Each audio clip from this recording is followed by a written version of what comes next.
Welcome back, guys. So today went better than expected. I know a lot of you guys, including myself, we were a little hesitant about this coming week, especially with what happened last week on Friday with the tariff situation being overruled, right? And this morning we started out pretty darn red. But guess what? Like I've been saying, don't ever give up hope. Even though it's September and historically it's a bad month, you know what? Bitcoin, crypto found its footing and actually recovered today. Slightly, of course, not all the way back up, but we did way better than most expected, right? As of right now, Bitcoin is about a little bit under 112, so it didn't drop any lower. In fact, it went up a couple thousand points today. Sol's still very strong, right around 210 actually, and I'm going to tell you guys why. ETH is strong and many others are strong today. So overall today was not a bad day. Now in terms of the tariffs, and oh, by the way, there's a breaking news too.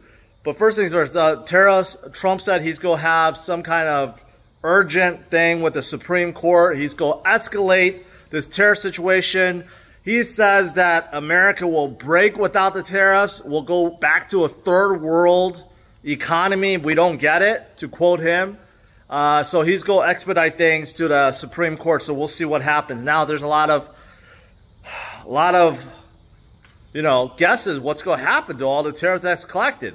Billions. Are we just going to give it back or what? So there's a lot of controversy around that. But overall today, the U.S. market ended red because of this uncertainty. And also, people are afraid of what's coming up Thursday and Friday, the jobs report and unemployment report. So today, overall red. But like I said, Bitcoin and crypto turned out to be green today. What else? What's that breaking news? Well, the FTC and SEC both chimed in, had a press release that says that they are working to allow U.S. brokerages to offer spot crypto like Bitcoin and Ethereum and Sol and others.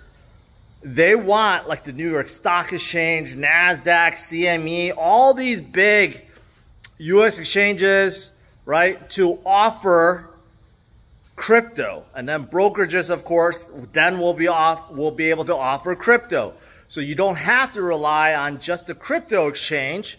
Of course, there are millions of people, right, that are accustomed to buying stocks and buying ETFs. They have 401ks, retirement fund, all that stuff, right? This is one step closer in terms of getting all of them in the space. So that's pretty big indeed, right? Again, it's mind-blowing to see where the U.S. regulatory bodies, these authority figures are going with crypto versus just even a year ago, right? Forget previous cycles, just last year compared to now. What a 180 turnaround. This is part of the growing fundamentals. This is why, even though sometimes we are a little bearish, why we may be a little down, a little volatile, it does not matter, because overall the landscape is so much better. The groundwork is being worked on, and everything's going to be so much better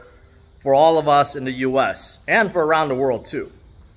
All right, now Sol's having a really good day, up back to 210. It was a little bit higher before, but clawed all the way back to 210 because of their new upgrade was approved. So this is going to make Solana even faster. The finality time is going to be 5 times as fast.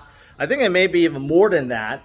And it's going to testnet in December and going to be released in probably Q1 of 2026, right? So, even though Solana is way faster and cheaper than Ethereum, there are others out there that are way faster than even Solana now, because even Solana's technology is kind of old compared to these new chains. But that's what Solana wants to change. It's upgrading itself to make it compete better and faster and cheaper. So I think that's the reason why Solana is gaining some strength right now. And also activity is just picking up. That's really it.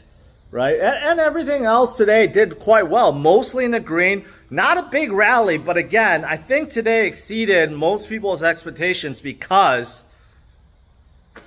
we didn't have a red day. And we're starting out the month green. So what's not to like? That's it, guys.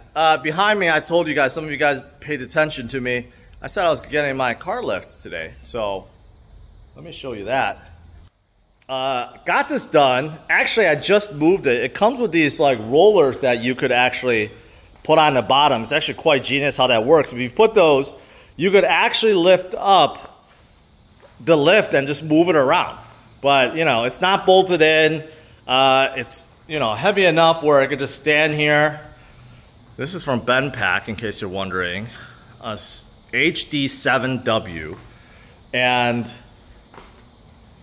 I can't wait to test it out. As soon as I'm done with this video, I'm going to actually drive my car on there and see how it is. I don't know if it's wide enough. It's certainly tall enough because my ceiling in here is 13 feet. So this is extra tall. It should actually allow me to stand right underneath without needing to bend over, right? And it's just really for car storage. I don't think I'm going to be doing any kind of like maintenance or anything like that. Maybe, I don't know. Maybe if I get more cooler cars. And of course that baby right there, that's my beauty, which I hardly ever drive, but that's gonna be the first candidate on here. And then I'll see what I can park under it. And then the space under, you know, on the side here, normally I have a car here, but I don't know if there's enough space here with the posts here. I don't know. Anyways, that's it for this video, guys. Overall, today is a really good day, and we may continue. Tomorrow, we're going to get the Fed beige report, and it just gives more insight into what the Fed is thinking, what direction they're moving, and all that stuff. Maybe we get more clarity around the rate cuts. I doubt it. Next month, or no, this month's FOMC meeting, basically, it's priced in we will get a rate cut, right? It's really about what's to come afterwards. Are we going to get a rate cut in October too? And then it could become October. And then are we going to get one in December? It's really about the next two now. And maybe the beige report tomorrow is going to give some more insight. And a jobs report and unemployment report that's coming later this week will definitely give more insight into what we're getting. All right, that's it for this video, guys. Smash the like, subscribe to the channel. I'll see you guys tomorrow, usual time, 8:30 a.m. Central Standard Time. All right, bye-bye.